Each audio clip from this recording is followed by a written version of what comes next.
is it Janet Leigh? Sorry, walking up to the top of the stairs and not knowing whether the flashlight works.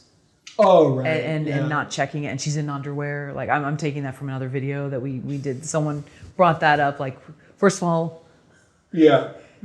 Somehow filmmakers think that women are just always in their underwear, walking in dark garages or different things. But exactly, in the forest. Well, right? the funny thing is, it's funny. It's like it's almost the opposite of what you're asking. But there's like this trope in a horror movie where somebody hears something outside, and they go out to investigate.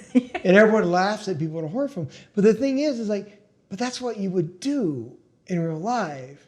Because you don't know you're in a horror film in real life. So if you're in bed and you hear something in your patio, you're going to get up and turn the light on and probably see what the noise was. That's like naturally a human thing. But it's weird. It's become a trope in horror film because people like respond and laugh at it. But if you really like think about it, it's like it's what you would naturally do. I mean, you don't hear a noise on your patio and call 911 and lock yourself in your room if you don't know what it is. If you don't know what the noise is. So that's an example where it's tricky because even though your character would in real life do something normal, it's like you have to be really careful that people don't see it as funny, and it's like it's almost like you have to fight against these problems in a horror film because people will always be like, don't open the door.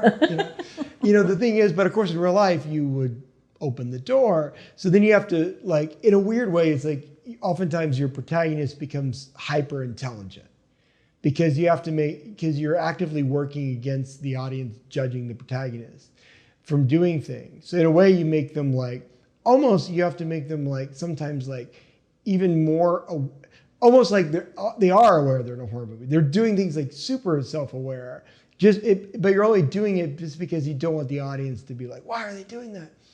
But that can be frustrating because in real life, of course, I hear a noise in the house, I'm going to get up and investigate it. So it's like, then that becomes your challenge as a filmmaker and a writer, how you do that without making the audience judge the character, even though it's a perfectly logical thing to do. I mean, Laurence, a lot of the main characters' tropes in Echoes of Fear is inspired by my wife, Lo, because she's totally fearless. She's the one who will hear the thing on the patio and immediately will be lights on, throwing open the door. And I'll be more like, well, wait, let me grab something. Let me get a bat. And it's like, wait a second. What? Don't rush outside. But so actually a lot of the inspiration came from our character in Echoes of Fear from that and making her a very fearless character. And once you establish that as a character trope, then it stops the problem of it becoming a laughable thing because it's coming from the character.